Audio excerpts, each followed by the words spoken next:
용어만 토크쇼 직설 시작합니다. 먼저 주식시장 상황 살펴보겠습니다. 이가람 캐스터가 전해드립니다. 이 시각 시황입니다. 오늘 양지수 상승하며 출발했습니다. 지수부터 살펴보시죠. 뉴욕 증시가 이틀 연속 상승하자 코스피도 상승 탄력을 받았습니다. 현재 1.43% 올라가면서 5,557선 지나가고 있습니다. 코스닥도 0.36% 올라가면서 1,120선에서 움직임 보이고 있습니다. 수급 상황 살펴보시죠. 오늘도 유가증권 시장에서는 기관만 매수 우위 기록하고 있습니다. 2천억 원 넘게 순매수하고 있고 10거래일 연속 매도 우위 기록한 외국인은 오늘도 팔자 포지션 취하고 있습니다. 1,800억 원 가까이 순매도하고 있습니다. 개인도 현재 1,362억 원 순매도하고 있습니다. 코스닥 수급 상황도 살펴보시죠. 어제 코스닥 시장에선 외국인과 기관이 동반 매수 우위를 기록했는데 오늘은 정반대입니다. 개인만 홀로 3,600억 원 넘게 순매수하고 있고 외국인과 기관은 각각 2천억 원 넘게, 1,200억 원 넘게 순매도하고 있습니다. 시가총액 상위 종목들 살펴보시죠. 간밤 뉴욕 증시에서 메모리 반도체 관련주의 주가가 가장 가파르게 올랐는데요. 현재 국내 반도체 투톱도 강세 보이고 있습니다. 삼성전자 0.63% 상승하면서 19만 800원에 거래되고 있고요. SK하이닉스도 0.22% 강세 기록하고 있습니다. 현재 거래가 89만 5,500원에 거래되고 있습니다. 반면 삼성전자 우선주는 1.18% 약세 기록하고 있습니다. 현대차 1.54% 올라가면서 49만 5,500원에 거래되고 있습니다. 오늘 2차 전지주가 그래도 강세 기록하고 있는데요. 테슬라가 유럽 전기차 판매 회복 소식에 간밤 주가가 상승하면서 국내 2차 전지주도 강한 모습입니다. LG에너지솔루션 1.72% 올라가면서 41만 4,500원에 거래되고 있습니다. 코스피 6위부터도 살펴보시죠. 현재 삼성바이오로직스 증권가의 호평이 이어지고 있는 가운데 미국 내에서 첫 생산 거점을 확보했다는 소식이 전해졌는데요. 현재 5.34% 강세 기록하고 있습니다. 현재 거래가 165만 6천 원에 거래되고 있습니다. 또 미국과 이란의 종전 기대감에도 중동 지역의 무기 수요가 증가할 거란 전망에 방산주가 오늘 굉장히 강한 흐름 보이고 있는데요. 하나 에어로스페이스 10% 넘게 급등하면서 147만 3천 원에 거래되고 있습니다. SK스퀘어 1.4% 상승하고 있고 두산 에너빌리티도 1.41% 올라가고 있습니다. 기아도 3% 넘는 강세 기록하면서 현재 거래가 16만 300원에 거래되고 있습니다. 코스닥도 살펴보시죠. 에코프로 형제들도 강한 모습 보여주고 있습니다. 에코프로 1.34% 상승하면서 15만 1,100원에 거래되고 있고요. 에코프로 BM도 1.73% 강세 기록합니다. 알테오젠도 1.25% 올라가면서 36만 4,500원에 거래되고 있습니다. 삼천당제약은 여러 의혹이 제기되면서 어제 상승장에서도 홀로 10% 급락했는데 오늘은 3.23% 반등에 성공했습니다. 현재 거래가 76만 8천 원에 거래되고 있습니다. 레인보우 로보틱스 3.57% 강세 기록하고 있습니다. 코스닥 6위부터도 살펴보시죠. 현재 6위부터 10위까지 일제히 하락하고 있습니다. ABL바이오 2.3% 약세 기록하고 있고요. 코오롱티슈진도 2%, 2.21% 하락하고 있습니다. 리노공업도 1% 약세, 리가켄바이오 5% 넘게 급락합니다. HLB도 1.13% 약세 기록하면서 52,500원에 거래되고 있습니다. 오늘의 특징 종목 살펴보시죠. 보통 전쟁 종식 기대감은 방산주의 악재로 작용하기 마련인데 이번엔 좀 다른 모습입니다. 종전 이후에도 중동 지역의 무기 수요가 증가할 거란 전망에 힘입어 방산주가 오늘도 강세 기록하고 있습니다. 현재 빅텍 28% 넘게 폭등하고 있고요. 한화 에어로스페이스도 9% 넘는 강세 기록하고 있습니다. 두 번째 특징 종목으로 넘어가 보시죠. 수주 확대와 실적 개선 기대감이 커지면서 조선주가 강세 기록하고 있습니다. 특히 글로벌 자산운용사 블랙록이 삼성중공업 지분 5%를 넘기면서 주요 주주로 올라섰다는 소식이 전해졌는데요. 이에 삼성중공업 3.15% 강세 기록하고 있습니다. 하나오션도 1.34% 강세 보이고 있습니다. 외환시장 살펴보시죠. 어제 환율은 진정되는 모습이었는데요. 다만 여전한 지정학적 불확실성과 트럼프 대통령의 대국민 연설을 앞둔 경계감 속에 환율은 다시 상승했습니다. 오늘 환율은 10원 90전 올라서 1,512원 20전에 개장했습니다. 오전 9시 43분 기준으로는 1,509원 10전에 거래됐습니다. 지수 다시 한번 살펴보시죠. 현재 코스피 0.4% 상승하고 있습니다. 5,500선에서 움직임 보이고 있고요. 코스닥은 0.28% 약세 기록하고 있습니다. 1,111선 지나가고 있습니다. 지금까지 시장 상황 전해드렸습니다. 네, 시장의 다양한 이슈들을 풀어보는 시장 따라잡기로 이어갑니다. NH투자증권 자산관리 컨설팅 센터 백찬규 센터장 나오셨습니다. 안녕하십니까? 네, 안녕하세요. 자, 이제 트럼프 대통령이 곧 아마 대국민 연설을 시작할 것 같습니다. 네, 방금 또 시작했다는 소식도 들어왔습니다. 아무래도 이제 종전 부상에 대한 이야기가 구체적으로 나오지 않을까 싶고, 일단 지금 시장 자체도 전쟁이 끝날 것이라는 기대감을 계속해서 반영하고 있다고 봐야겠죠. 네, 그러니까 투자자들이 바라던 뉴스가 좀 들리니까 어제 강세 보였고요. 오늘도 강보합 시장 보이고 있는데 지금 유가 레벨은 높았는데 조금 하락했고요. 또 금리도 어느 정도는 안정을 되찾아가고 있는 것 같습니다. 그러니까 지금 미국하고요, 이란이 완전한 해결은 아니지만 일단 여기서 멈추자 이런 식의 결론으로 좀 수렴이 된 것 같습니다. 그러니까 종전 임박이다 이런 결론을 단정짓기는 좀 어렵지만 양 국가 간에 좀 필요 사항은 확인한 시점이 아닌가 이렇게 판단하고 있습니다. 네. 자, 어제 같은 경우 굉장한 폭등세를 보여줬단 말이죠. 어제 폭등했던 거는 미국보다는 이란 쪽에서 종전에 대한 의사가 내비쳐지니까 이거는 정말로 종전에 대한 청신호로 이제 받아들여지면서 굉장히 크게 이제 올랐단 말이죠. 그러니까 전쟁 리스크가 사라진 증시가 상당히 강력한 회복력을 보여줬다라는 거는 정말로 이제 종전으로 가게 된다면 상당히 강한 반등장을 4월에 기대해도 되지 않을까 이제 이런 생각도 하게 됩니다. 네, 너무 좋으신 말씀 같아요. 왜냐면 시장에서 사람들이 바라는 게 이제 전쟁 끝나면은 V자 반등에 대한 기대감도 굉장히 커져 있는 게 사실입니다. 그런데 지금 유가하고 금리 레벨이 지금 굉장히 높아진 상황에서 전고점을 돌파하는 V자 반등은 아직은 조금 낙관하기 좀 어렵다 생각을 하고 있습니다. 그래도 저희가 기대할 바는 역시 뭐 수출과 실적 아니겠습니까? 네. 전일 발표된 3월 수출액 한번 좀 점검해 보면 사상 최초로 800억 달러를 돌파를 했고요. 그리고 861억 달러를 기록했는데 반도체 수출이 무려 전년 동기 대비해서 151% 상승해서 328억 달러를 기록했습니다. 그래서 이러한 실적 기반의 반등 그리고 변동성을 줄일 수 있는 호재이긴 한데 지금 방송에 나오는 것처럼 트럼프의 지금의 발표가 어떻게 기결이 될지에 따라서 또 시장의 방향성 그리고 변동성 좀 영향을 크게 끼칠 것 같습니다. 네. 그러니까 전쟁 리스크가 사라지는 것만으로 아주 강한 V자 반등을 기대하기는 아직 조금 이르다라고 네, 그렇습니다. 보시는 거예요? 네, 맞습니다. 어제 근데 삼성전자나 하이닉스도 그렇지만 굉장히 큰 두 자릿수 상승률을 보여줬잖아요. 네, 네. 사실 그거는 종전에 대한 신호가 나오면 바로 이렇게 반응을 한 거고 터보 컨트에 대한 우려도 어제는 사실 주가에 반영이 안 된 네. 모습이었단 말이죠. 이제 그 삼성전자 속보치 이제 잠정 실적이 나오게 될 텐데 네. 실적 이익 상향을 증명하게 된다면 굉장히 강한 반등이 나오지 않을까 싶은데. 네, 맞습니다. 기대하고 있습니다. 그러니까 많은 분들이 또 걱정하시는 게 잠정 실적 이렇게 이제 발표하면은 오히려 뉴스에 팔아라 뭐 이런 풍문이 있지 않습니까? 그래서 좀 매도 물량이 나오지 않을까 걱정을 하시는데 저는 사실은 1분기 실적 지금 영업이익 추정치가 약 198조 원에 달하고 있는데 저는 1분기 지금 뭐 40조 중후반 정도가 예상되고 있는데 저 2분기 사실 더 기대를 하고 있습니다. 이유는 뭐냐면은 원래 계절적으로 1월은 조금 비수기고요. 2월, 3월로 갈수록 좀 개선이 됩니다. 그러면서 4월과 5월, 6월 훨씬 더 시장의 기대치를 높아만 가고 있는 상황에서 네. 저는 이번에 삼성전자가 됐건 SK하이닉스가 됐건 2분기에 대한 실적 조금 더 기대할 수 있다. 이렇게 보고 있습니다. 네. 자, 지금 외국인들의 수급을 보면 계속 빠져나가고 있단 말이죠. 네. 지금 10거래일 연속 매도 행렬. 어제 같은 폭등장에서도 사실 외국인이 결국에는 매도 우위였어요. 네. 왜 그런 거죠? 이유가 어디 있다고 보세요? 일단 환율이 제일 문제인 것 같습니다. 네. 그러니까 지금 현재 1,500원을 왔다 갔다 하는 이 수준에서는 사실 외국인들의 수급 전환된다 이거 기대하기는 사실 쉽지는 않습니다.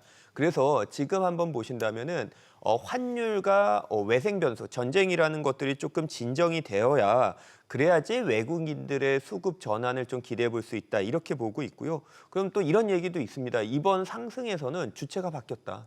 기관과 개인이 주도하는 시장이 신기원을 좀 달성했기 때문에 좀 세상이 바뀌었다라고는 하지만 저는 그래도 외국인의 수급도 역시 중요하다. 그래서 환율 지금 정도 수준에서는 조금 더 기다려봐야 된다 이렇게 보고 있습니다.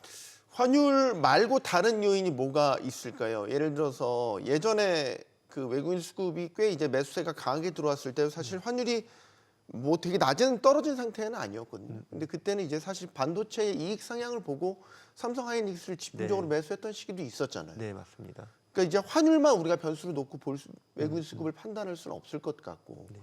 그러면은 이 전쟁이 끝나면 그러면 환율이 정상적으로 예를 들어서 1,400원 초반대까지 내려오면 그럼 그때는 외국인 수급이 다시 돌아올 거냐? 아니면 또 다른 요인을 봐야 되는 거냐? 일단 기본적으로 한국은 이머징 시장, 그러니까 신흥 시장에 들어가 있습니다. 전 세계 주식시장을 비교해 보면 약 한 9대 1의 비율 아니면 한 85대 15의 비율로 신흥국과 선진국의 비중이 왔다 갔다 하게 되는데요. 이 선진국에 투자됐던 돈이 스피드오버 돼가지고 신흥국에 투자될 때는 여러 가지 조건이 있겠지만 첫 번째로는요. 금리가 내려가고 유동성이 확장이 돼야 됩니다. 두 번째, 신흥국의 이익 개선치가 좀 높아져야 되고요. 세 번째로는 그 나라의 신흥국의 환율이 강세를 보여야지 소위 말하는 삼박자가 완성이 되어야 신흥국으로 돈이 좀 들어가게 됩니다. 그런데 지금 보자면은 과연 지금 페드가 연준이 금리를 내릴 수 있을까? 아직은 확실치 않고요. 두 번째로는 유동성이 조금 더 늘어날 수 있을까? 물론 전쟁에 따른 재정이 투입이 되겠지만 아직은 돈의 움직임이 조금 멈춘 상태이고요. 세 번째로는 실적, 요거는 좀 믿고 볼 만합니다. 그럼 마지막으로 환율 한번 봐야 되는데 이 세 가지 중에서 두 개가 지금 멈춰 있기 때문에 신흥국향으로 특히 한국향으로 돈 들어오는 거는 일단은 일시 정지, 멈춤 버튼 눌렀다 이렇게 생각하시면 될 것 같습니다. 자, 종목별로 이야기를 해보죠. 삼성전자 같은 경우 지금 하락 전환을 하긴 했어요. 보합 수준으로 하락 전환을 하긴 했는데 실적 발표를 앞두고 있습니다. 네. 지난달 수출 실적이 뭐 사상 최대 실적은 물론이고 반도체 수출이 뭐 견인차 역할을 했고 역시 300억 달러 이상의 아주 강한 실적 흐름을 보여줬단 말이죠. 이런 것만 보면 사실 이번 삼성전자 실적의 이익 상향을 상당히 기대를 크게 걸어도 될 것 같단 말이죠.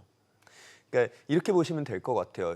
주가가 움직일 때 지수가 이제 일봉도 움직이고 주가 차트도 움직이겠지만 이 하단은 누가 결정하느냐? 실적이 결정을 합니다. 실적이 좋아지면은 그 주가의 하단이 차츰차츰 높아지게 되고요.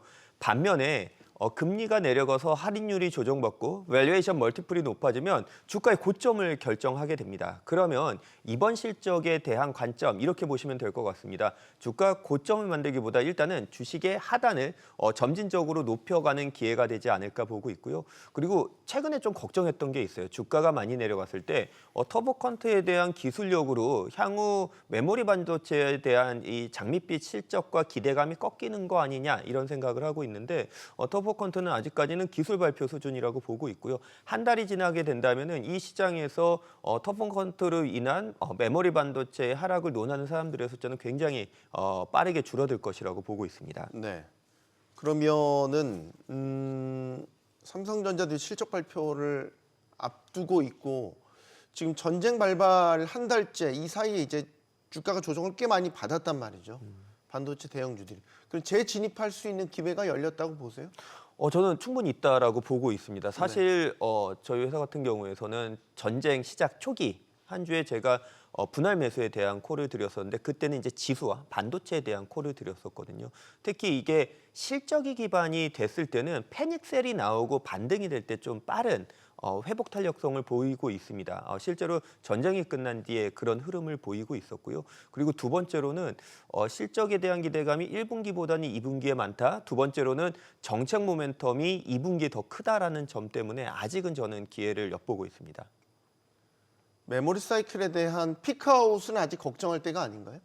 아직은 아닌 것 같습니다. 왜냐하면 그 반도체를 고민할 때 비싸게 팔리느냐, 그러니까 지금 현물가와 고정가가 올라가느냐 이런 거 보고 계시죠. 두 번째는 뭘 보시죠? 물량입니다. 그래서 저희가 재고에 대한 비중을 보게 되는 거고요. 이 두 개를 같이 보면서 저희가 반도체에 대한 투자를 좀 고민해 봐야 되는데 현재는 며칠 가냐면 0.몇 %씩 움직이고 있겠지만 가격은 추세적으로 상승을 하고 있고요. 2분기에 고정가 상승에 대한 기대감 충분히 갖고 있습니다. 두 번째로는 재고를 보셔야 되는데요. 2023년 2분기와 3분기 역사적 최악의 반도체 재고를 떠안고 갔다가 2023년 이후로 2024년, 2025년, 2026년까지 재고 수준은 급격하게 줄고 있고요. 아직 물량 증설에 대한 거는 2분기가 지나야지 본격적으로 진행됩니다. 결국에 Q와 P가 같이 가는 장세 아직은 유효하다 이렇게 판단해 봅니다. 네, 자, 4월에 종전이 되고 지수가 좀 회복 국면이 이제 들어서게 되면 뭐 섹터별로 이제 회복 탄력성은 좀 다르게 나타날 수 있겠죠. 기대가 되는 상대적으로 기대가 큰 이제 섹터들을 하나씩 짚어보면 전쟁 끝났으니까 뭐 예를 들면 전원 재건이라든지 이런 부분 그리고 원전과도 관련이 있는 건설주에 대한 기대를 하시는 분들이 많이 있더라고요. 네. 어떻게 생각하세요? 그러니까 말씀하신 것처럼 전쟁이 끝나면 이 파괴된 정유, 가스, LNG, 항만 저장 시설, 그리고 전력과 유틸리티까지 이 복구에 대한 수요는 분명히 증가를 합니다. 여기다 더해서 이번에 특징이 뭐냐면요. 에너지 업종, 거기서 조금 더 나아가서 안보가 담보된 에너지 시설에 대한 수요가 굉장히 늘어나고 있습니다. 결국엔 공격 피해를 좀 많이 받은 걸프 국가들의 수주 기대해 볼 만하다. 저는 이렇게 보고 있거든요. 물론 최근에 이 관련주들이 많이 급등하기도 하고 변동폭을 키웠지만 2010년 이후에 한국 건설사들의 해외 수주 비중 그중에서 중동발 그 수주 비중을 좀 보면은 보통 이게 적을 때는 30%, 많을 때는 한 50%에 육박하는 수준을 보였고요. 2024년은 약 49.8%에 달했습니다. 이렇기 때문에 이와 관련된 수주 모멘텀 그리고 이에 반영한 투자자들의 시장 대응 좀 충분히 가능할 거라고 보고 있습니다. 네. 방산주를 보면 보통 이제 전쟁 지정학적 리스크가 발생했을 때 방산주들이 많이 이제 주목을 받죠. 근데 이번 양상은 좀 달랐단 말이죠. 초반에만 반짝하고 사실 방산주는 전쟁 내내 좀 조정을 받는 모습을 보였고, 근데 이제 최근 들어서 다시 또 주가가 좀 반등하고 있어요. 어제 같은 경우 뭐 LIG 넥스원도 상한가, 지금 현대로템이나 뭐 하나 시스템 같은 경우도 뭐 주가가 많이 올라가고 있는데 이게 이제 어떻게 봐야 될까? 전쟁 자체만의 요인이라기보다는 오늘 또 그 아르테미스 2호도 새로 발사되면서 우주항공 테마와 같이 엮이면서도 주가 탄력을 받는 것인지 어떻게 분석하십니까? 다 맞는 말씀이신 것 같아요. 그러니까 방산주를 보실 때 저는 오히려 지금의 애매한 종전, 이 애매한 종전이 방산주의 모멘텀으로 작용한다라고 보고 있습니다. 그러니까 미국 안보우산의 한계를 이번 걸프 국가들이 아주 그냥 절실히 절감을 했습니다. 그러다 보니까 가격, 품질 그리고 납기 면에서 우위를 보이고 있는 한국 무기 체계에 대한 관심은 조금 더 빠르게 증가할 것이다 생각을 하고요. 물론 아르테미스 프로젝트 여기에 더해서 스페이스X의 상장까지 이러한 우주항공발 모멘텀도 충분히 추가적으로 가능하다 이렇게 보고 있습니다. 증권주는 어떻게 보시나요? 증권주가 상당히 이제 전쟁 전에 뭐 예를 들어서 거래가량 증가 이런 것들에 따라서 많이 올랐다가 또 많이 조정을 받았거든요. 지금 종전과 함께 또 증권주 랠리를 다시 기대해도 되는 국면인지요? 네, 저는 여전히 기대를 하고 있습니다. 그러니까 기본적으로 그 증권사는 현재 실적 모멘텀도 갖고 있고 정책 모멘텀도 동시에 보유를 하고 있다라고 생각을 합니다. 일단 전쟁이 터지면서 이제 변동성이 커지게 됐고요. 변동성이 커지다 보니까 거래량도 같이 증가한 모습을 보이고 있거든요. 여기에 더해서 지금 정부의 정책, 그러니까 배당을 늘려주고 배당 세금 체계를 변화시키면서 이 증권주에 대한 기대감 커지고 있습니다. 여기다가 아직은 저희 1분기 실적 발표가 나오진 않았지만 증권사의 1분기 실적 상당히 양호합니다. 그래서 저는 지금처럼 조정을 받는 구간에서는 일부 포트폴리오에 금융주 한번 편입해 볼 만한 것 같다라고 판단하고 있습니다. 테마적인 차원에서 보면 요즘에 가장 핫한 뜨거운 감자는 광통신주입니다. 뭐 광통신 섹터로 묶인 종목들의 주가는 뭐 어마어마하게 뭐 올랐다고 해도 과언이 아닙니다. 이제 미래 데이터 센터의 핵심이 광통신 기술이라고 이제 주목을 받고 있는 상황인 네. 건데 이거를 글쎄요 어떤 기술의 트렌드상에서 봤었을 때 일시적인 테마적인 관점으로만 봐야 되는 건지 아니면 기술의 어떤 고도화에 따른 어떤 새로운 섹터가 발생을 한 것인지 어느 쪽에 무게를 두고 보고 계십니까? 그러니까 장기적 관점에서는 분명히 긍정적입니다. 근데 잘 아시는 것처럼 그 IT 업종 내에서 새로운 산업의 트렌드가 생기고 신기술이 적용이 된다고 할 때 초기 주가는 급등락을 거칠 수밖에 없습니다. 그러면서 투자자분들께서는 변동성이 커지면은 또 손해 볼 수 있는 확률도 좀 높아지기 마련이거든요. 그런데 뭐 이유는 실적에 대한 추정치가 아직 나오지 않습니다. 이 산업이 어떻게 커질지 모르거든요. 그래서 과대 계상되거나 아니면 단기 트레이딩 차원에서 수요가 몰리면서 좀 냉탕과 온탕을 조금 앞뒤로 왔다 갔다 하게 될 텐데 근데 우리는 2000년대 초반 이 경험이 있습니다. 그 당시에 구리선에서 광통신망, 광통신 케이블로 바뀌면서 분명히 그 해당 산업이 커지는 실적과 주가의 움직임을 목도했고요. 이제는 서버하고 장비단에 들어가는 과정입니다. 저는 장기적 관점에서는 나눠서 분할 매수 해볼 만하다 이렇게 보고 있습니다. 네. 자, 지금 어제 같은 장에서도 뭐 폭등세가 나왔는데 코스피가 아주 강했고 코스닥은 상대적으로 조금 네. 줄었습니다. 이게 이제 코스닥이 어쨌든 올해 정책적 수혜도 많이 받고 각종 뭐 액티브 ETF도 나오고 뭐 이런 상황이란 말이죠. 종전 이후에 코스닥에 다시 한번 도약을 기대해도 될까요? 어떻게 보십니까? 네, 일단 지금 주도주 반등했고요. 그다음에 대형주가 시장을 이끌면서 낙폭을 좀 만회하는 양상입니다. 그러면 다음 차례로 저희가 볼 만한 게 중소형주 과연 온기가 확산될 수 있을까 뭐 이런 것 좀 고민이 많이 되실 텐데요. 일단은 코스닥 시장 상장 종목을 좀 보시면 1,800개 수준입니다. 여기서 개별 종목에 투자해서 그 수익률을 높이는 소위 말하는 힛 레이쇼를 좀 높일 수 있을까? 쉽지 않습니다. 그래서 오히려 현재 정책 모멘텀을 충분히 받아가면서 투자를 하시기 위해서는 저는 지수에 대한 투자 중요하다라고 보고 있고요. 주요 기관, 뭐 예를 들어서 주요 연기금이라든가 아니면 생보사들의 벤치마크 도입, 그리고 정부의 승강제 같은 도입, 뭐 이런 것들을 본다면 수급하고 질적 개선이 이 시장 내에서 나올 거라고 보고 있기 때문에 저는 코스닥 지수만큼은 좀 관심 있게 보고 있습니다. 네. 자, 미장 마지막으로 질문 드릴게요. 미장도 강하게 반등을 했고 계속해서 종전 기대감이 반영되고 있습니다. 특히 이제 주목할 거는 전쟁 기간 내내 아주 된서리를 맞았던 빅테크 기술주들이 좀 반등하고 있다는 모습. 어떻게 보십니까? 일단 미장의 흐름은 지금 회복력을 보이고 있다고 보시는지 그러면 여기도 이제 종전이 되면 전쟁이 끝나면 다시 한번 턴어라운드 할 기회가 있다고 보시는지요?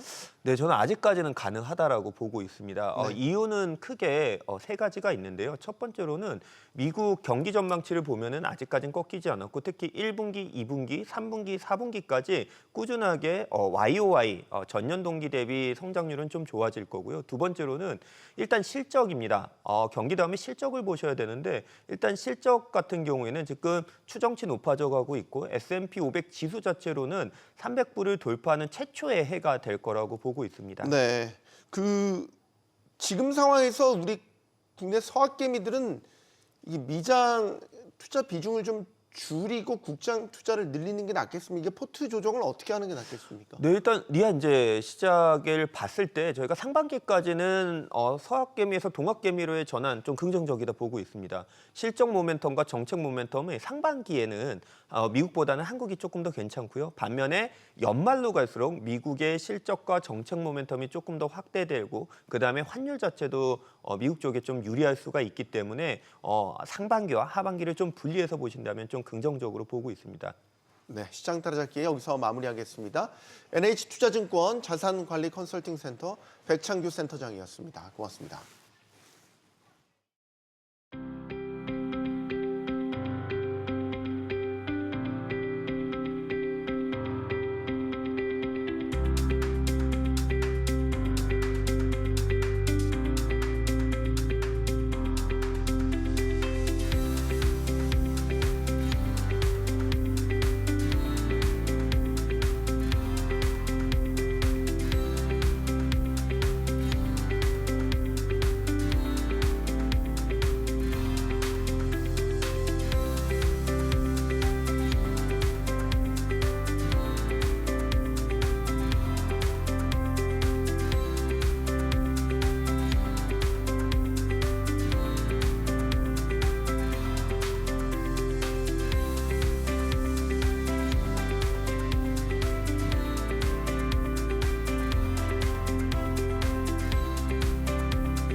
자, 미국 도널드 트럼프 대통령이 이란 전쟁과 관련해서 대국민 연설을 했습니다.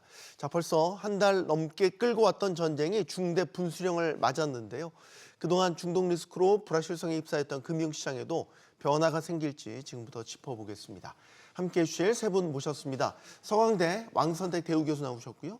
또 피나클 경제연구소 장재철 대표, SK증권 윤원태 자산전략부서장 나오셨습니다. 안녕하십니까? 안녕하세요. 용어만 독처 직설은 SBS 페이지 뉴스 앱과 유튜브에서 실시간으로 시청하실 수 있습니다.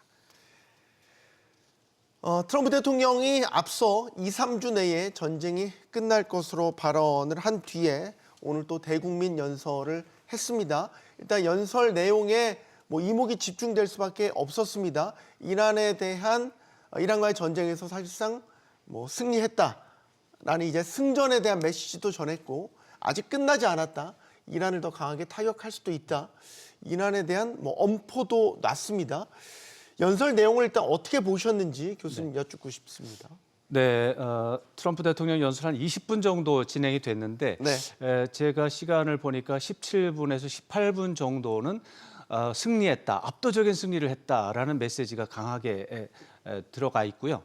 나머지 끝에 한 3분 정도는 아직 전쟁이 끝나지 않았고 2, 3주 동안 앞으로 엄청난 공격을 할 수 있다라는 협박을 했습니다. 이러한 부분들을 종합을 해서 평가를 해보면 이번 연설은 오디언스, 청중이 두 개로 갈라져 있습니다. 하나는 미국 국내 자신의 지지자들입니다. 마가 세력들. 네, 마가 세력들. 그래서 전쟁이 장기화되고 이런 어려움을 겪는 지지자들에게 달래는 의미의 연설을 한 것으로 메시지가 나간 것으로 해석을 할 수가 있고요. 그 뒤에 3분 동안 강경 발언을 한 것은 휴전 협상을 진행하고 있는 이란에 대해서 항복하지 않으면 무시무시한 공격이 있을 것이다라고 압박을 하면서 조속한 항복 또 휴전에 대한 합의를 압박한 것이다. 이렇게 해석할 수가 있겠습니다. 네, 지금 이란과의 종전 내지 휴전 협상은 상당히 진척이 되고 있는 거라고 봐야 되는 겁니다.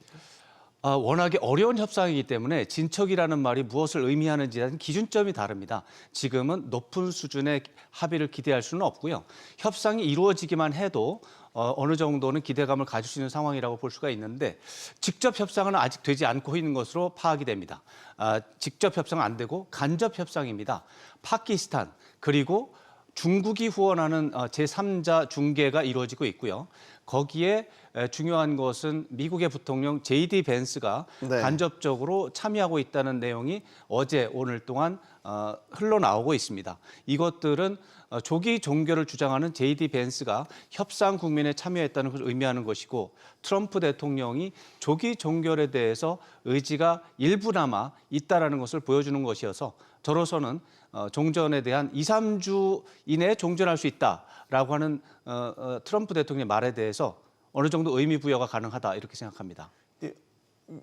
좀 계속해서 다른 메시지가 나오는 거는 예를 들어서 트럼프 대통령이 또 갑자기 이란 측에서 휴전을 요청해 왔다라는 메시지를 냈고 또 이란은 아니다라고 부인을 하는 또 성명이 있었고 그 점에 대해서 설명을 드리면 이런 상황 속에서 그런 메시지가 나올 수가 있습니다. 왜냐하면 제3자 간접 협상이기 때문입니다. 이란과 미국은 직접 소통하지 않고 있고 파키스탄을 통해서 소통하고 있습니다. 이란의 어떤 협상가가 파키스탄 쪽에 이야기를 했을 겁니다. 그리고 파키스탄 쪽에서 미국에 전달을 했을 겁니다. 그랬을 때 미국의 대통령은 협상을 요청했다고 해석할 수 있는 요소가 있을 수 있고 그러나 이란 쪽에서 본다면 미국에 그런 말을 한 적이 없다고 말할 수 있습니다. 제3자 간접 중개 방식에서 있을 수 있는 현상이고요. 중요한 것은 양쪽이 어려운 가운데서 메시지, 커뮤니케이션을 하고 있고 중요한 내용은 휴전이 거기에 들어가 있다는 것을 우리가 미루어 짐작할 수 있는 상황입니다. 알겠습니다. 자, 시장은 종전에 대한 기대감을 상당히 반영하는 것 같습니다. 장 대표님. 미장 뉴욕 증시만 봐도 이틀 연속 상당히 탄력적으로 회복하는 모습을 보여줬지 않습니까? 그렇죠. 이번엔 정말 청신호가 켜진 것인가? 시장 상황을 어떻게 보고 계십니까? 그런 걸 기대했었는데 오늘 지금 나온 그 기자회견을 보면 발표를 보면 또 한 번 또 시장은 영향을 받을 것 같고요. 어차피 지금 얘기한 대로 2주에서 3주 정도의 전쟁이 더 지속된다고 하면 그동안의 시장의 변동성은 중동에서 나오는 뉴스와 또 트럼프 대통령의 전쟁에 대한 코멘트, 그리고 앞에서 말씀하신 대로 이란 대통령의 종전에 대한 의지 관련된 이슈들이 나올 때마다 시장이 올랐다 내렸다 하는 그런 변동성 장세가 지속되지 않을까 이렇게 봅니다. 그리고 사실 전쟁 초랑 지금이랑 다른 점의 하나는 앞에서 말씀해 주셨지만은 처음에 전쟁 시작되고 이란 대통령이 전쟁에 대해서 어떤 이란 주변국 공격에 대한 사과 같은 거 했을 때 이슬람 혁명 수비대에서 굉장히 강하게 반발했었거든요. 네. 그러고 난 다음에 최근에 나온 어제죠. 어제 나온 이란 대통령의 그 종전 의지 내용 및 미국 국민에 대한 어떤 메시지를 보낸 걸 보면 지금 이란 내에서도 분위기는 이란 대통령이 좀 온건파로 지금 알려져 있잖아요. 이쪽으로 좀 힘이 쏠리는 거 아니냐. 그래서 이전보다는 좀 종전이나 아니면 휴전에 대한 기대가 높아지고 있는 상황은 그 시장에서의 어떤 변동성이나 위험에 대한 수준을 과거보다는 좀 많이 낮춰놓은 게 아니냐 이렇게 볼 수 있을 것 같습니다. 이런데 부사장님, 트럼프 대통령의 대국민 연설 이후에 또 시장 분위기가 또 바뀌었습니다. 지금 코스피 2% 정도 빠지고 있는 것 같은데요. 정말 쉴 틈이 없네요. 우선은 트럼프 대통령의 발언은 저는 믿으면 안 된다라고 생각을 합니다. 오른손에는 악수를 쳐가지고 왼손에 또 총을 들고 있는 사람이기 때문에 결국에는 지금 이제 이란 쪽의 반응을 어떻게 가져가는지가 저는 핵심 변수다라고 생각하는데 앞서서 말씀해 주신 대로 이란의 페제스키안 대통령은 그래도 조금 온건한 태도를 지금 보이고 있기 때문에 기존 전쟁 초기와는 다르게 지금은 그래도 조금은 이제 협상을 진행 중인 과정이다라는 기대를 할 수 있을 것 같고요. 어제 코스피 시장이 8% 가까이 오르면서 종전에 대한 기대감이 상당히 높아졌었는데 저는 이게 일부는 종전에 대한 기대감이 높아진 걸 반영했다라고 볼 수 있을 것 같은데 그 이외에도 보면은 우선은 분기 초였기 때문에 분기 말 분기 초를 넘어가면서 윈도우 드레싱 효과가 났다라고 생각을 하고 있고요. 그리고 그 터보컨트 관련 이슈도 그동안 너무 과도하게 작용했던 것들에 대한 되돌림이 증시에 반영되는 부분들 거기에 이제 플러스 이제 금리라던가 환율이 WGBI 자금이 유입될 수 있다라는 기대감이 붙으면서 코스피 시장 같이 올라갔던 효과가 나타났다라고 생각을 하고 있고요. 종전에 대한 기대감을 쉽사리 증시에 반영하거나 투자 선택에 반영하기에는 저는 아직까지는 이르다라고 보고 있고 오늘 같은 경우에도 결국에는 2, 3주 내에 더 강한 공격을 하겠다라는 부분들을 보면 아직까지도 종전에 대한 기대감을 쉽사리 내려놓기에는 어려운 국면이다라고 생각이 됩니다. 네. 이게 이제 협상이 타결이 되려면 양측이 제시하는 조건을 서로 이제 조율하면서 받아들여야 될 거 아니에요. 물론이죠. 미국이 15개 항목, 이란이 이제 미국에 내걸고 있는 게 5개, 5대 항목. 여기 이제 다시 한번 이 공격하지 않겠다, 뭐 안전 보장이라든지 이런 것들이 포함되어 있는데 그럼요. 네. 미국이 이걸 이제 이란의 5대 요구 조건을 받아들일까 이제 이 부분이 궁금해요. 그걸 예상하기가 참 어렵죠. 물론 예. 그렇지만 이렇게 협상이 진행되고 있는 상황 속에서 서로가 대립하고 두 세력은 자기가 원하는 최대치를 제시하게 되어 있고요. 그런 상황 속에서 외교 언어를 동원해서 절충하는 방법을 모색하는 것이 일반적인 패턴입니다. 지금 그런 과정이라고 보죠. 미국이 이란에 요구하는 것도 이란이 절대로 받아들일 수 없는 과격한 요구입니다. 반대로 이란이 요구하는 것도 과격한 요구입니다. 미국이 그것을 받아들이면 사실상 항복과 다름이 없습니다. 트럼프 대통령이 제일 싫어하는 비굴한 전쟁 종식이 되는 거죠. 네. 그래서 받아들일 수 없다라고 말할 수 있지만 제가 말씀드렸다시피 이런 상황 속에서 외교 언어가 동원이 돼서 서로가 절충할 수 있는 제3의 방안을 만들어낼 수가 있는 것입니다. 그렇기 때문에 협상을 하는 것이죠. 그럴 때 공격을 완전하게 중단하라라고 하는 것은 이런 경우에 제가 볼 때는 조건부로 얼마든지 미국이 받아들일 수 있는 부분이 있습니다. 네. 전쟁 완전한 승리를 했다. 그렇기 때문에 나왔고 이란이 항복했으니까 나왔다라고 말할 수 있는 거거든요. 그러면 공격 중단할 수 있죠. 배상금 같은 것도 배상금이라고 하는 말 대신에 다른 명목을 통해서 자금이 오갈 수도 있습니다. 저는 국제사회가 이란에 부과한 동결 자금이 한 150조 원 정도 있거든요. 네. 그런 것들을 풀어준다. 이란이 핵무기 포기에 대한 어떤 강한 약속을 했을 때 풀어줄 수 있거든요. 150조 원을 이란이 얻는다면 단기적으로 이란이 150조 원을 얻는다면 배상이라는 용어를 빼고 다른 명목으로 돈을 받을 수 있겠죠.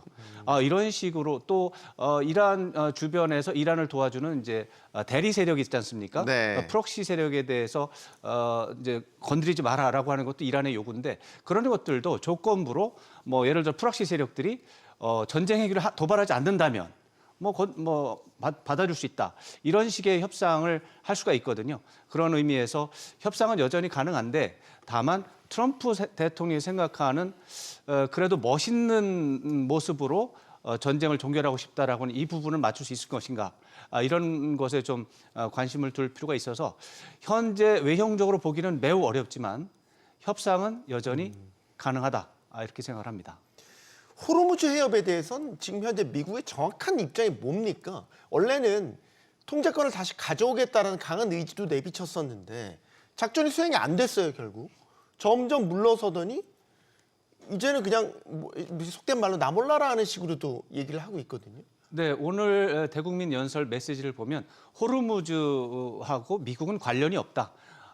나와도 아무 상관 없으니까 우리는 그냥 그대로 이탈할 수 있다. 이런 메시지를 보여주고 있습니다. 그리고 오늘 사실은 나토를 비롯한 동맹 국가에 대한 비난 발언이 있을 수도 있다라고 예상을 했는데 네. 그 발언은 없었습니다. 이러한 부분들은 트럼프 대통령이 어떤 이란과의 합의에 대해서 조금 더 긴장하고 있다는 것을 반영하고 있는 것인데요. 그런 차원에서 봤을 때 향후에 이란과의 합의를 한 이후에는 호르무즈 해협의 안전을 보장하기 위한 국제 회의가 열릴 가능성이 많다. 이렇게 해석할 수가 있습니다. 네. 호르무즈 해협을 트럼프 대통령이 나 몰라라 하는 거는 다른 국가들이 봤었을 때 매우 무책임한 전쟁 일으켜서 호르무즈 해협 이렇게 만들어 놓고 이제 나는 모르겠다라는 식으로 하니까 굉장히 이제 화도 나고 황당하기도 하고 무책임하게 보여지는데 중요한 건 호르무즈 해협이 계속 이런 식으로 불안하면 유가가 안 떨어지잖아요. 그렇죠. 장 대표님. 그럼 인플레이션 안 잡힐 거 아닙니까? 제일 큰 우려 상황이죠. 글로벌 경제에서는. 그래서 지금 종전이 되느냐 안 되느냐보다도 현 상황이 4월까지만 지속이 된다고 하더라도 지금 IEA의 추정에 따르면 지금 공급 차질이 1,200만 배럴이라고 그러죠. 하루에 갇혀 있는 게 3월 달에 여태까지 이게 4월 달에는 2배로 늘어난다는 거예요. 그러면 유가 상승은 불가피한 거로 보이고요. 더 중요한 것은 지금 이란이 호르무즈 해협에 대해서 통행세를 받겠다고 얘기를 하는데 지금 트럼프 대통령이 미국이 아니고 한국도 그렇고 중국도 그렇고 일본도 그렇고 프랑스 다 석유 많이 가져가니까 당신들이 알아서 하라라고 얘기를 하잖아요. 여기에 대한 통행세 부담도 상당합니다. 그러니까 배럴당 약 한 1불에서 3불까지 추가적으로 비용이 든다고 하고요. 여기에는 또 보험료도 올라가는 것이고요. 더 중요한 것은 전쟁이 지금 끝난다고 하더라도 중동 산유국과 천연가스 생산하는 국가들의 인프라가 망가졌잖아요. 네. 그러면 옛날에 이라크 전쟁 때도 보면은 약 한 2년 정도 복구하는 데 시간이 걸렸다고 하니까. 그렇게나 오래 걸렸어요? 예, 공급이 쓰거나 차질이 생기면 인프라가 망가지게 되면 시간이 많이 걸린다고 하더라고요. 그래서 이런 것들을 감안한다고 하면 종전이 4월 내에 된다고 하더라도 제가 볼 때는 글로벌 원유 시장에서의 충격은 불가피하고요. 우리가 전쟁 시작하기 전에는 배럴당 $60 정도 했었잖아요. 네. 물가가. $80 이상 수준에서 유지가 되고 글로벌한 인플레이션도 1%에서 1.5%포인트 정도 앞으로 12개월 동안 올라갈 가능성이 있지 않나 이렇게 보면 글로벌 경제에도 부정적 영향은 불가피하다고 봅니다. 네. 만약에 유가가 우리 전쟁 전 수준으로 빨리 돌아오지 않는다면 소위 말해서 배럴당 60 후반, $70 이 수준으로 안 돌아오면 인플레이션 우려가 계속될 거고 실물 경제에도 영향을 미칠 거고 통화도 긴축으로 계속 갈 거고 증시의 낙제네요. 어쩔 수 없는 앞으로 받아들여야 될 상황인 것 같습니다. 이미 전 정해져 있다라고 생각을 하고 있고요. 아예 그냥 고정값으로 이건 받아들여야 된다. 인플레이션은 이제부터 받아들여야 되는 숙명이다라고 생각을 사실 하고 있고요. 전쟁 기간 자체는 만약에 빨리 전쟁이 마무리되면 한 달 정도밖에 안 되는데 네.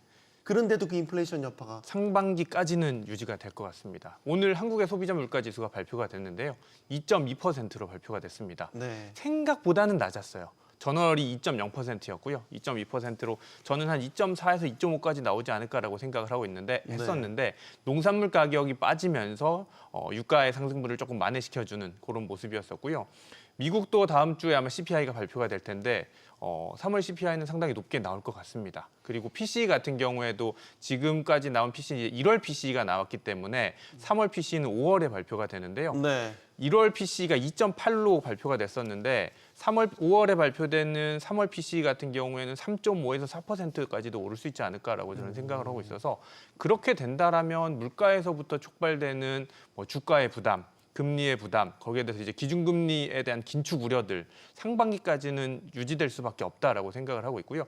이미 글로벌 시장에서는 기준금리 인하에 대한 기대감은 다 물 건너갔고 오히려 이제 인상 가능성에 대한 걱정을 하고 있는 단계다라고 생각을 하고 있어서 우선 전쟁이 만약에 오늘 사실은 종전을 선언할 거다라는 기대도 있었지만 다시 2, 3주 동안 공격을 한다고 하니까 네. 그렇게 된다라면 적어도 2주에서 3주까지는 더 이 기간이 유지되지 않을까라고 생각을 하고 있고요.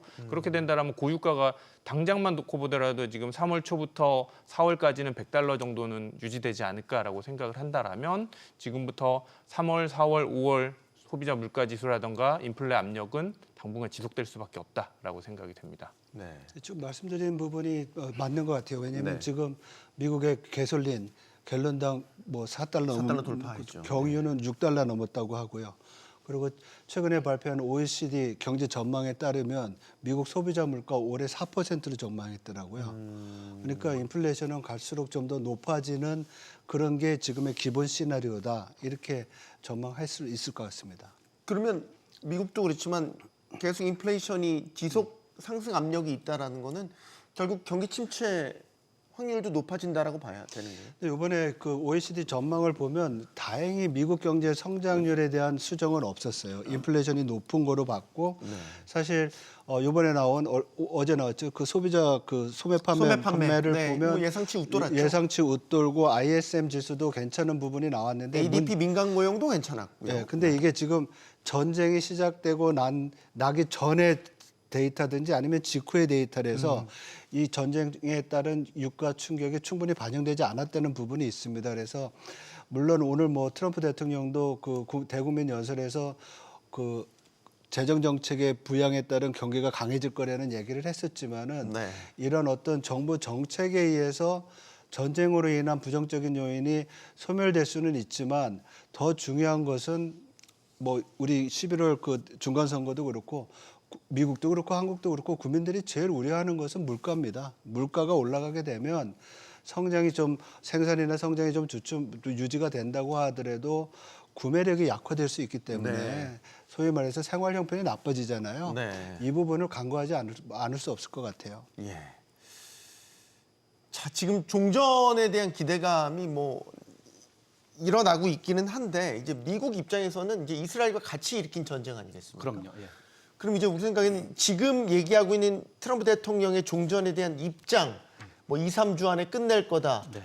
꽤 빠른 시기 안에 군사적 철수할 거다. 이게 다 이스라엘에 조율이 된 거라고 볼 수 있습니까? 아니면은 지금은 또 약간 이제 미국과 이스라엘이 불협화음도 좀 나타났었잖아요. 네, 불협화음이 있긴 한데 어느 정도 예상은 됐었던 것으로 생각할 수 있습니다. 네. 이란에 대한 공격을 감행하는 상황 속에서 네타냐후 총리의 그런 권고가 굉장히 큰 역할을 했다라고 생각은 되는데 네. 물론 이제 트럼프 대통령이 오늘 연설에 밝혔다시피 압도적인 승리를 거뒀다라고 자평하고 있는 상황이어서 전쟁을 끝낼 수 있는 상황은 사실은 예상했던 것과 유사한 거고요. 다만 지금 상황에서 트럼프 대통령에게 네타냐후 총리의 권고가 영향력이 훨씬 줄어들었다라고 평가가 되고요. 대신 미국 내에서 마가 진영을 대표하는 JD 벤스를 비롯한 전쟁을 조기 종결해야 된다라고 하는 이런 의견을 가진 참모들 네. 또 측근들의 권고가 지금의 트럼프 대통령이 더 중요한 상황이 됐다. 이렇게 평가를 할 수가 있겠습니다. 그 사이에 한 달은 지났고 네타냐후 총리는 자신이 희망했던 목표를 본인은 과반수 이상 달성했다고 하는데 제가 볼 때는 70%, 80% 이상 달성이 이미 됐습니다. 그래서 지금 종결이 된다고 해도 이스라엘, 특히 네타냐후 총리 입장에서는 성공적인 상황이었다라고 평가할 것으로 확신합니다. 그러면 이 전쟁의 최우승자는 이스라엘 네타냐후 네타냐후 되는 총리와 겁니까? 푸틴 대통령이 이제 양자가 동시에 승리자가 될 텐데 네타냐후 총리가 더 절박했었습니다. 네타냐후 총리는 2022년에 이제 하마스의 이제 기습 공격을 받았을 때 네. 경계에 실패한 사례가 있습니다. 이스라엘 국가와 국민이 용납할 수 없는 실수입니다. 그렇죠. 그 장본인이기 때문에 국가 이제 마음의 부담을 가지고 있는 상황에서 이제 상황을 이끌어가고 있었고요. 그 이전에 네타냐후 총리는 부정부패 혐의로 재판을 받고 있는 상황입니다. 그리고 많은 사람들이 유죄가 맞다라고 판단하고 있었기 때문에 정치적으로 생명이 사실은 이미 2022년 2년에 종식된 분이었는데 이게 4년이 연장됐고 이번 이란 전쟁을 통해서 획기적으로 이란 국민들에게 어떤 이미지를 개선하는 상황이 또 생겼습니다. 이번 전쟁에 대한 이스라엘 국민의 지지가 놀랍게도 80%를 상회하고 있습니다. 유택의 국민은 90% 정도라고 합니다. 그렇게 본다면 전쟁에 대한 국민적 지지를 바탕으로 네타냐후 총리는 정치적 생명을 연장할 수 있는 기대감이 있습니다. 원래 개인적 지지율하고 좀 다릅니다. 개인적 지지율은 한 30% 미만이었다가 이번 전쟁에서 성공적인 성과를 보이는 바람에 네. 한 40% 정도로 올라갔다고 합니다. 그럼에도 불구하고 네타냐후 총리는 이번 이렇게 전쟁에 대한 국민적 지지가 좋다면 이 상태에서 끝난다고 해도 정치 생명을 추가적으로 연장할 수도 있다. 예를 들어서 지금 당장 총선을 해도 네타냐후 총리의 정당이 이길 가능성이 많다고 하거든요. 그럼 계속 총리하는 겁니다. 그러면 네타냐후 총리는 이번 전쟁의 최대 수혜자라고 하는 것이 전혀 과한 표현이 아니겠습니다. 아니 그럼 그 자국민들이 전쟁에 대한 지지가 그렇게 높다면 그래서 트럼프 대통령은 종전을 하고 싶어해서 뭐 예를 들어 셀프 종전이라든지 어떻게든 군사력을 철수시킨다고 하더라도 이스라엘이 독자적으로 이란을 공격할 수도 있겠군요. 공격할 수도 있지만 미국이 반대하는 전쟁을 할 수가 없기 때문에 종결되는 겁니다. 그런데 여기에서 우리가 또 다른 셈법이 있습니다. 이스라엘이 이란에 대해서 군사적으로 또 정치적으로 원하는 최종 목표는 전멸이 아닙니다. 완전 파기가 아니고 정권 교체입니다. 네. 정책의 변경입니다. 이란은 그대로 남아있는 게 더 좋습니다. 그런 상황에서 군사적인 목표를 달성했다는 겁니다. 그게 정권 교체로 연결되느냐 안 되느냐 이건 이제 두고 봐야죠. 예를 들어서 이스라엘이 원하는 중동 지역 또 이 지역에서의 지정학적 특성은 이란, 사우디아라비아, 튀르키예와 같은 큰 나라들이 서로 대립하고 경쟁하면서 어떻게 보면은 이제 이스라엘 쪽에서 아귀다툼을 하는 상황이 좋습니다. 그런 상황에서 이란이 완벽하게 괴멸이 되면 사우디아라비아나 튀르키예의 영향이 너무나 커지게 되고 그것은 이스라엘 쪽에서는 아랍 국가들을 통제하는 데 더 어려움이 있습니다. 그렇기 때문에 이란에 대한 이 정도의 공격은 이스라엘 국민이 봤을 때 상당히 만족할 수준이라고 보고 종결이 된다 하더라도 아쉬울 것이 없는 그런 상황까지 이미 와 있습니다. 미국 백악관에서 이번 전쟁에 들어간 비용의 상당 부분을 걸프만 국가들, 아랍 국가들에게 부담할 것을 요청할 수 있다? 이게 논리적으로 가능한 건가요? 이게 이제 트럼프 대통령의 셈법에서는 이제 가능하다고 생각하는 것 같고요. 너무 봉익임선달 아닙니까? 이제 과거 이제 1990년, 1991년 당시에 걸프전이 있었을 때에 그 당시에 이제 그런 전쟁 비용을 전 세계 주요 국가들과 아랍 국가들이 분담한 사실이 있습니다. 그 상황을 염두에 두고 트럼프 대통령이 그런 아이디어를 갖고 있는 것 같고 그것을 백악관 대변인이 확인을 했죠. 트럼프 대통령에 관심이 있다. 그러나 그때와 지금은 굉장히 상황이 다릅니다.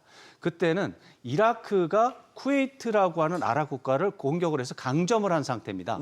그런 상황이 있었고 아랍 국가들이 그것을 해결하기 위해서 미국에 도움을 요청했습니다. 그래서 그 요청을 받고 이 미국이 들어가서 전쟁을 했고 이 아랍 국가들과 합의하에 전쟁이 이루어진 것이고요. 또 국제적으로 주요한 국가들 간의 사전 조율이 있었습니다. 그래서 비용을 분담할 수 있는 이런 부분에 대해서 이미 사전에 교감이 있었던 상황에서 전쟁이 이루어졌고요. 지금은 사전 협의, 사전 효율 뭐 이런 것들이 매우 부족한 상태에서 이루어졌고 이스라엘이라든가 이스라엘의 강력한 권고 그리고 사우디아라비아 정도의 어느 정도의 협조 이런 것들밖에 없기 때문에 이런 상태에서 네. 비용을 분담을 제한한다면 무책임한 책임 전가라고 생각하고 아마 굉장히 어려움을 겪을 것으로 예상이 됩니다. 네. 오히려 에너지 시설 같은 거 파괴된 거 보면 배상 오히려 요청해도 지금 시원찮을 판인데 그렇습니다. 네, 전쟁 비용을 청구하겠다. 트럼프식 셈법이 참 기가 막히다라는 생각이 됩니다. 자, 환율이 우리한테는 지금 상당히 큰 변수가 됐습니다. 1,500원 선을 올라가서 지금 왔다 갔다 하고 있는데 이게 전쟁이 끝나면 다시 내려올까도 걱정이란 말이죠. 장 대표님 어떻게 보십니까? 전쟁이 끝나면 내려올 가능성이 있죠. 그래서 저거는 지금 외환시장을 볼 때 달러원 환율에 두 가지의 축이 있다고 보는데 앞으로 전망할 때 하나는 전쟁 관련 이슈고요. 하나는 일본 중앙은행이 정책금리 올리느냐 아니느냐. 왜냐하면 그동안 달러원 환율이 달러 엔 환율과 상당히 동행성을 보였었잖아요. 그래서 지난번에 그 일본 중앙은행이 달러 엔 환율이 160엔까지 올랐을 때 정책금리 올려고 약 한 두 달 동안 이게 150엔 아니면 140원대 후반까지 내려왔었거든요. 네. 이번에도 정책금리를 좀 4월 달에 올릴 확률이 높아졌는데 올리게 된다 그러면 달러원 환율의 하락 요인은 작용할 것 같고요. 그리고 전쟁에 대한 그 리스크 프리미엄 사실 한국은 원유를 수입을 많이 하는 편이니까 네. 그러니까 경상수지 악화는 불가피한 거고요. 이런 부분이 원화의 약세, 달러원 환율의 상향 요인으로 발생을 해서 달러원 환율이 많이 올랐는데 만약에 이게 좀 전쟁이 종료가 된다고 하면 그런 위험성은 약화되면서 내려올 요인은 있죠. 그렇지만 앞에서 말씀드린 대로 유가가 높은 수준을 한동안 유지할 것이기 때문에 좀 점진적으로 내려가지 않겠느냐. 그래서 일단은 4월 28일 일본 중앙은행이 정책금리 하기 전까지는 높은 수준에 좀 있고 만약에 좀 금리를 인상을 하면 네. 좀 내려왔다가 어느 정도 시간이 가면서 좀 더 내려오지 않을까. 그래서 1,400원대 후반으로 가는 거는 뭐 앞으로 좀 더 시간이 있어야 되지 않을까 이렇게 지금 보고 있습니다. 이게 이제 원화 약세가 다른 주변 우리 비교 국가들 뭐 대만이나 일본에 비해서 더 좀 약세가 두드러지게 나타났었잖아요. 그럼 사실 두드러지게 나타났으면 정상으로 돌아가는 것도 더 빨라야 되는 거 아닌가라는 생각이 들긴 하는데. 우선은 4월만 놓고 보면 종전이냐 아니냐에 따라서 크게 달라질 것 같습니다. 당연히 그렇겠죠. 다만 이제 수급 여건상으로 특이한 게 있는데 4월에는 외국인들의 배당금이 또 빠져나갑니다. 아, 네, 네. 그게 네, 연중 배당금의 한 70% 정도가 4월에 몰려 네. 있는데 주총 끝나고 이제 네, 맞습니다. 배당금이 지급되니까. 그게 한화 기준으로 한 11조 내외 정도가 되기 때문에 이 자금들이 또 빠져나가게 뭐 재투자도 할 수도 있겠지만 빠져나가게 된다라면 이것도 원화 약세 요인이 될 수 있고요. 다만 하나 기대하는 건 WGBI 자금이 어제 시작이 돼서 연간 기준으로 한 80조 내외 정도 들어올 걸로 예상이 됩니다. 네. 이게 사실은 4월 1일부터 시작됐다고 해서 4월에 다 들어올 건 아니기 때문에 얼만큼 비중을 나눠서 들어올지 모르겠지만 대략 80조 원 10개월 동안 들어온다 가정한다면 월에 8조 정도가 들어오니까 요 두 개가 어느 정도 상쇄될 것 같기는 한데 사실 WGBI 자금은 지금의 이 지정학적 리스크라던가 아니면 환율 변동성적인 측면에서 본다라면 지금보다는 조금 이 변동성이 잦아들고 난 뒤에 들어오지 않을까라고 저는 예상이 되고 있어서 그렇게 된다라면 4월의 경우에는 배당금 이슈가 좀 더 크게 작용하지 않을까 싶어서 지금의 이 1,510원 쪽 오늘 또 기자회견 이후로 다시 올라가고 있는 것 같은데 이 정도 레벨이 4월에는 유지되지 않을까 싶고요. 종전 이후로 조금 안정화되면서 1,500원에서 한 1,450원 사이로 밴드를 형성하지 않을까라고 생각하고 있습니다. 장 대표님은 WGBI 지수 편입 효과는 어느 정도로 보세요? 지금 좀 긍정적으로 말씀해 주신 부분도 있고요. 사실 달러원 환율이 150원대에서 외국인들이 들어올 때 특히 채권 투자 들어올 때 환해지하고 들어올 경우가 많을 것 같습니다. 그래서 네. 초기에는 해지 때문에 미치는 영향은 없지만 궁극적으로 이 자금들이 와서 잠기는 거잖아요. 네. 지금 말씀해 주신 대로 80조, 90조 정도가 앞으로 8개월 동안 들어온다고 예상을 하는데 이렇게 외국인 자금 풀이 들어와 있다고 하면 사실은 우리 외환시장이나 금융시장한테는 굉장히 긍정적인 요인이죠. 그래서 이러한 것들은 장기적으로 보면은 달러 원 환율의 하락 요인이라고 보고요. 자본시장연구원 보고서 따르면은 과거에 WGBI 편입된 국가들이 장기적으로 환율 수준이 내려오고 강세를 보였었다. 이런 또 분석 보고서도 있습니다. 그래서 이거는 외환시장의 어떤 탄탄함을 더해주는 그런 요인으로 보이지만 적어도 단기적으로는 해지 물량이 크기 때문에 큰 영향을 주지 못할 거다. 이런 또 분석도 있습니다. 네. 윤원태 부사장님, 외국인들은 왜 계속 파는 거예요? 10거래일 연속 이렇게 파니까 진짜 한국 증시에 등을 돌린 건가? 전쟁 때문만이 아닌 것 같다라는 생각도 들고요. 우선은 저는 지금 판단하기로는 한국의 매력이 떨어졌냐 아니면은 전쟁 때문이냐 이 두 가지로 나눠 본다라면 저는 전쟁 때문이다라고 생각을 하고 있습니다. 한국의 매력이다라면 탑2로 해당되는 반도체 네. 업종이 대표적일 것 같은데 이 반도체 업종은 여전히 저는 글로벌 가장 최상위 업종이다라고 생각을 하고 있기 때문에 여전히 매력적이다라고 생각을 하고 있는데 외국인들 입장에서는 그럼에도 불구하고 왜 매도를 하냐 생각해 보면 환 위험 때문이다라고 저는 생각을 하고 있습니다. 전쟁 전에 원달러 환율이 1,450원대에서 지금 1,510원대까지 올라가면 환손실만 하더라도 4% 정도 환손실이 지금 났거든요. 외국인 투자자들 입장에서. 네. 그 부분이 저는 가장 큰 리스크 때문에 매도했다라고 생각을 하고 있고요. 두 번째는 3월이 앞서서 말씀드렸다시피 분기 말이었습니다. 다시 또 비중 조절을 해야 되는 달이었기 때문에 외국인들 입장에서는 연초 대비해서 코스피가 지금도 여전히 30% 상승한 상황이기 때문에 네. 비중 조절 차원에서 어쩔 수 없이 매도를 했던 케이스들이 있지 않았을까라고 생각을 하고 있고 반대로 이번 달이 되면 그러면 다시 이제 비중 조절에 대한 부담이 없기 때문에 매수로 대응할 가능성이 있다라고 보고 있어서 3월과는 다르게 4월도 여전히 전쟁 국면이 이어지기는 하겠지만 외국인들의 매수세는 3월과는 다르게 조금 더 유입될 가능성이 있다라고 긍정적으로 보고 있습니다. 네. 왕선대 교수님. 네. 이번 전쟁의 진짜 승자가 이스라엘 네타냐후 총리와 러시아 푸틴 대통령이라고 말씀 주셨잖아요. 푸틴 대통령이 예전에 이제 우크라이나 전쟁 지금도 하고 있지만 원했던 건 나토의 와해이지 않습니까?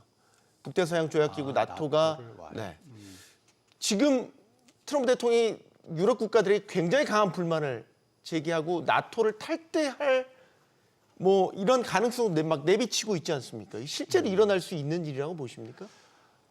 먼저 나토의 와해를 원하는 건 아닌 것 같아요. 푸틴 대통령이. 아니에요? 나토가 러시아의 영향권으로 동진하는 것, 그것을 차단하는 겁니다. 나토 자체에 대해서는 뭐 해체되든 말든 푸틴 대통령이 관여할 일은 아닐 것 같고. 우크라이나가 나토에 가입하는 거를 극도로 싫어했지 않습니까? 그 말과 나토가 와해되는 건 약간 좀 차이가 있다고 봐야 되겠습니다. 네. 나토가 있는 게 러시아가 또 편한 것도 있어요. 그런데 그 트럼프 대통령이 나토에 대해서 지금 불만이 많은 것은 이번에 호르무즈 해협 문제로 도와달라고 했는데 도와주지 않고 사실 그 이전부터 몇 년 전부터 계속해서 나토를 공격하고 있었습니다. 그랬죠. 네. 그런 것들은 나토 유지 비용과 관련해서 트럼프 대통령의 요구를 잘 순응하지 않는다라고 하는 불만이 좀 있었던 것 같고요. 그런데 실제 이게 탈퇴라는 말을 하는 상황에서 탈퇴가 될 것이냐? 상식적이고 합리적인 기준으로 말하면 말도 안 되는 얘기입니다. 나토는 미국에 있어서 전략적으로, 군사적으로, 경제적으로 미국의 국가 이익을 상시적으로 보장하는 그런 장치입니다. 이 장치를 스스로 버린다는 것은 정말 어려운 일이고요. 전략적으로 보면 또 너무나 많이 결합이 돼 있고 협력이 돼 있기 때문에 분리가 어려운 부분이 많이 있습니다. 그중에 대표적인 게 핵 문제입니다. 이미 미국과 나토의 이제 협력 국가들은 핵무기를 거의 뭐 핵무기 작전을 공유하는 상황에서 작전을 하고 있습니다. 탈퇴가 되면 이것들을 어떻게 핵무기에 관한 이런 통제권을 어떻게 분리할지에 대한 계산하는 데도 10년이 넘게 걸릴 수도 있습니다. 그리고 유럽의 각국의 미군이 주둔이 뭐 10만 명 이상이 이제 다 합치면 될 수도 있어요. 그 사람들을 어떻게 기지를 어떻게 할지에 대해서 또 얘기를 해야 됩니다. 철수하라고 유럽 국가들이 요구할 수도 있습니다. 그랬을 때 그 병력들을 어떻게 할지에 대한 계산이 서지도 않습니다. 또 마지막으로 제가 아까 말씀드린 것처럼 미국의 국익을 유지하는 패권적 국제 질서의 패권적 지위를 보장하는 장치인데 이 장치를 없애버렸을 때 미국은 통상 분야에서 이익을 얻어내는 시스템에서 이탈하게 됩니다. 돈이 이제 막 낙엽처럼 빠져나가는 거죠. 네. 이런 상황은 미국에도 손실이 되고 나토 국가, 유럽 국가들도 대손실을 입어야 됩니다. 이런 상황에서 미국이 탈퇴한다는 것은 참 상상하기 어려운 일인데 그렇기 때문에 트럼프 대통령의 말은 나토 국가들을 순치시키기 위한 협박으로 저는 일단은 좀 받아들이고 싶고요. 그런데도 불구하고 나토 이제 예를 들어 이번에 스페인이라든가 이탈리아라든가 영국이라든가 이런 나라들이 정면으로 미국의 요구를 거절한 바가 있습니다. 뭐 미군 군용기의 영공 통과를 불허한다든가 네. 이런 일이 있었습니다.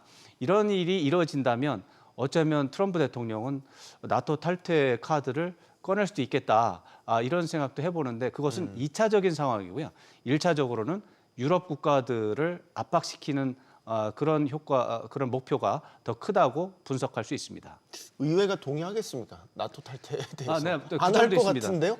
저희도 지금 주한미군의 최소 인력과 자산을 유지하도록 하는 법이 의회에 통과됐지 않습니까? 맞습니다. 이제 트럼프 대통령이 대통령 행정부 수장으로서 나토 탈퇴를 결심할 수는 있으나 미 의회가 승인하지 않으면 그것도 가능하지 않습니다. 네. 그런 부분이 있기 때문에 트럼프 대통령의 그런 부분은 가능하지 않다라고 1단계에서는 탈퇴가 목표가 아니고 네. 유럽 국가들을 압박하는 게 목표다 이렇게 말씀드릴 수 있습니다. 알겠습니다.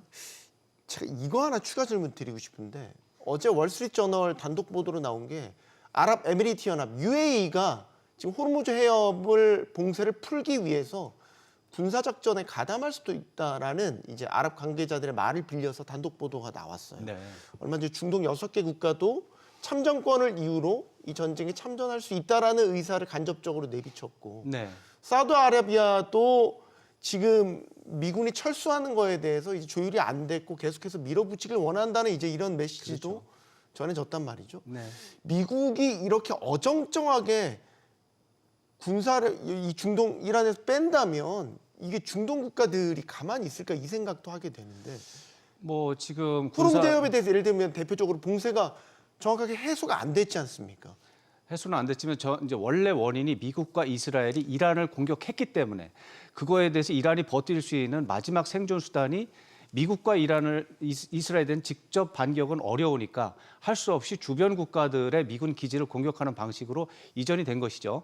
미국의 이란 공격이 중지가 되고 이스라엘의 이란 공격이 중지가 되면 이란도 다른 중동 아랍 국가들을 공격할 수 있는 이유가 급속하게 떨어지게 됩니다.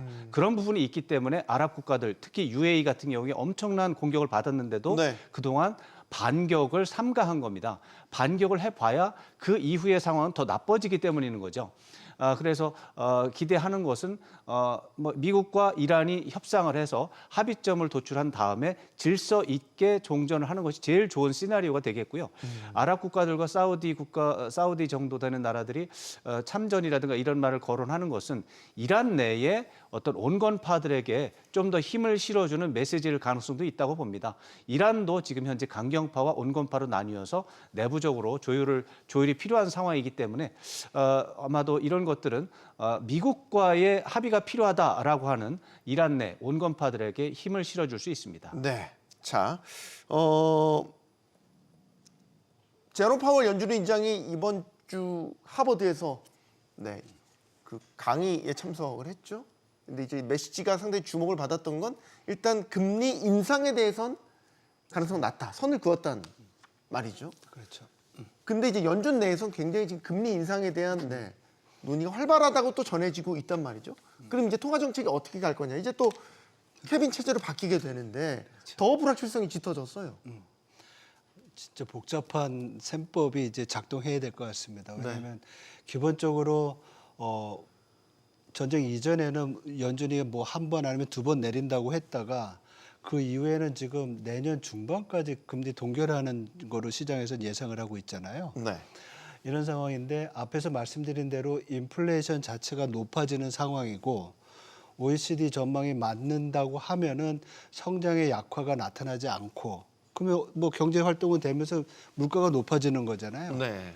이런 상황이면 연준의 일부 위원들 얘기대로 금리를 올려야 될 상황이 될 수도 있습니다. 왜냐하면 인플레이션이 4.2%까지 올라간다고 하면 인플레이션 타겟 2%를 거의 2배 넘는 수준이잖아요. 네.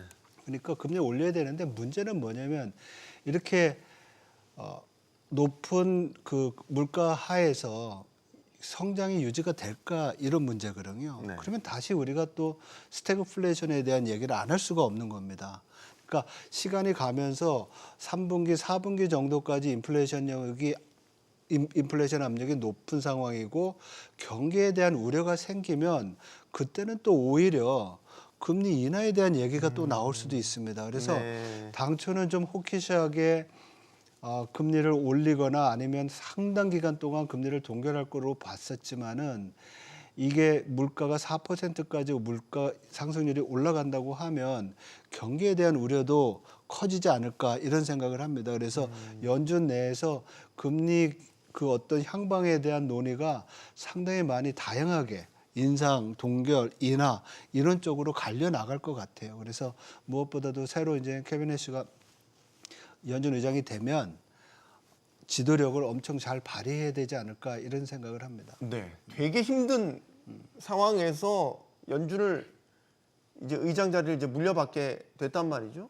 그러니까 지금 연준 이사진 내에서도 굉장히 치열하게 붙고 있다는 거 아니겠습니까? 그럼 이제 금리 인상이냐, 동결이냐, 인하냐 이걸 두고 이제 여러 갈래로 나눠서 이제 굉장히 큰 논쟁이 벌어질 것 같단 말이죠. 부사님께서 어떻게 전망하십니까? 우선은 케빈 워시 청문회가 아직도 진행이 안 되고 있습니다. 4월 말로는 지금 네네. 예정이 돼 있다고는 하는데 원래는 3월 말이었었는데 네. 이게 또 4월 말로 연기가 돼서 파월은 지금 임시로 내가 하겠다라는 발언까지도 하고 있어서 네. 케빈 워시 청문회에서 아마 의견이 조금 나올 것 같기는 한데 그때까지도 불확실성 커져 있을 것 같고요. 지난 2월 FOMC에서 SEP 그 점도표가 아니라 수정 경제 전망을 발표를 했는데 기존 PC가 올해 전망치가 2.4에서 올해 2.6으로 상향 조정을 했거든요. 네. 근데 2.6이라는 숫자도 말이 안 되는 거예요. 지금으로 봐서는. 앞서서 이제 대표님께서 4% 그것도 사실 전쟁 전에 그쵸. 시나리오들이죠. 네네네. 2.6이라는 숫자는 올해 볼 수 없는 숫자다라고 저는 생각을 하고 있고요. 네. 하반기 가서 경기가 꺾이고 둔화가 된다라면 물가가 안정되면서 2.6을 볼 수 있을진 몰라도 지금 상반기만 놓고 보면 말씀해준 대로 4% PCE 나올 가능성 상당히 높다라고 보거든요. 그러면은 상반기 동안은 기준금리를 동결 또는 뭐 인상 가능성이 거론되는 모습들이 나타나지 않을까 싶고요. 연준 의원들의 분열은 이미 심각하게 나타나고 있는 것 같습니다. 사실은 인하의 표를 던졌던 사람들 중에 연준 의원 후보였던 크리스토퍼 월러. 월러도 네. 그렇고 그다음에 보우먼도 그렇고 자기가 의장 한번 해보겠다고 인하 의견을 막 냈었는데 의장에서 탈락하자마자 이제 인상 무건너가니까 다시 맞습니다. 다시 지금 매파적으로 변했거든요. 그렇기 때문에 연준 의원들 중에 일부는 이제 그 트럼프의 가장 측근이었던 네. 그 미란. 마이런만 제외하고 나면 대부분 매파적으로 돌아선 상황이기 때문에 쉽사리 우선은 인하는 상반기까지는 물 건너갔다라고 네. 봐야 될 것 같고요. 당분간은 지금 이 전쟁이라는 불확실성을 예측하기도 어렵기 때문에 네. 동결 기조 이어갈 수밖에 없다라고 생각을 하고 있고요.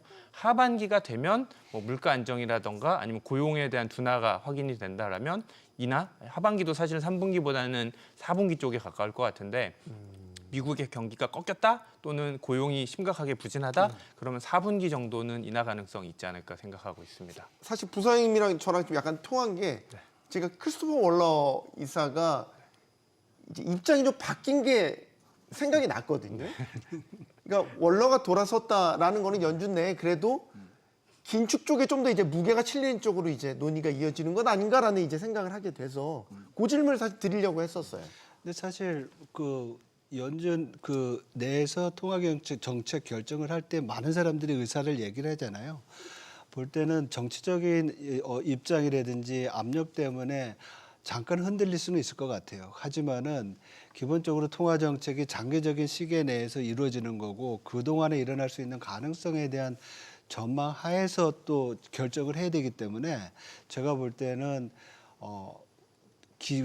펀더멘탈이나 경제 원리에 맞는 그런 의사결정을 하지 않을까 이런 생각을 합니다. 왜냐하면 그 월러 이사도 그렇고 뭐 그 이전에 인플레이션이 둔화되는 상황이었었고 이제는 뭐 최근에 또 입장도 변했잖아요. 네. 뭐 더 안 내려도 된다 이렇게 변하는 이유가 최근 나오는 데이터 자체가 변하고 있기 때문에 거기에 맞춰서 적응해 나가는 게 아니냐 이렇게 전망해 볼 수 있을 것 같습니다. 네. 케빈 허쉬가 뭔가 또 기적의 논리를 만들어내지 않을까? 이런 생각도 합니다. 청문회 때 이제 어떤 발언을 할지 저희가 이제 또 지켜봐야 되겠는데 하나만 더 여쭤보고 싶은 거는 지금 증시에서 우리가 이제 계속해서 동력으로 삼았던 게 이제 반도체 사이클 최고조 칩 수요가 이제 최고조에 달할 것이다라는 기대감으로 끌어왔던 면이 있는데 여기에 찬물을 끼얹은 게 이제 터보 퀀트 기술이란 말이에요. 이건 부사님께 의견 좀 듣겠습니다. 이 그렇게 강력한 건지 계속 발목 잡을 요인인 건지 아니면 찻잔 속 태풍에 그칠 것인지. 저는 찻잔 속 태풍이지 않을까라고 생각을 하고 있고요. 네. 재작년에는 그 딥시크 충격 네. 같은 사례가 저는 재작년, 비슷하다라고 생각이 됩니다. 일시적으로 지금 그동안 반도체 수요가 너무 좋았기 때문에 디램 가격이나 낸드 가격 연초부터 계속해서 올라왔다가 디램의 수요가 이번 그 터보 퀀트 때문에 줄어드는 거 아니야라는 우려가 생길 수 있을 것 같은데 이번 주 들어서 이제 그 우려가 과도했다라고 시장은 판단을 하고 있는 것 같고요. 모두들 지금 말하고 있는 게 그 AI 센터에 들어가는 반도체 수요는 둔화가 될 수 있어도 AI 센터 자체가 늘어나는 거에 대해서는 거부할 수 없는 상황이기 때문에 전반적인 반도체 수요는 앞으로도 무궁무진하게 늘어날 수밖에 없는 국면이다라고 생각을 하고 있고요. 디램 가격이 일시적으로 지금 살짝 빠졌습니다. 연초 이후로 스팟이 빠졌죠. 네, 스팟 가격이 네. 빠졌는데 이 부분 같은 경우에도 삼성전자 하이닉스 입장에서는 그렇게 큰 충격은 아니거든요. 지금 삼성전자 하이닉스는 장기 공급 계약을 맺고 있는 구조기 때문에 스팟 가격이 빠졌다라고 해서 개인 소비자들의 경우에는 PC 한 대 사는 데 있어서 빠진 가격에 대해서는 긍정적일 수는 있어도 삼성전자 하이닉스의 경우에는 최근 들어서 장기 공급 계약을 계속해서 맺고 있기 때문에 스팟 가격은 그렇게 크게 문제가 안 될 거다라고 생각을 하고 있고요.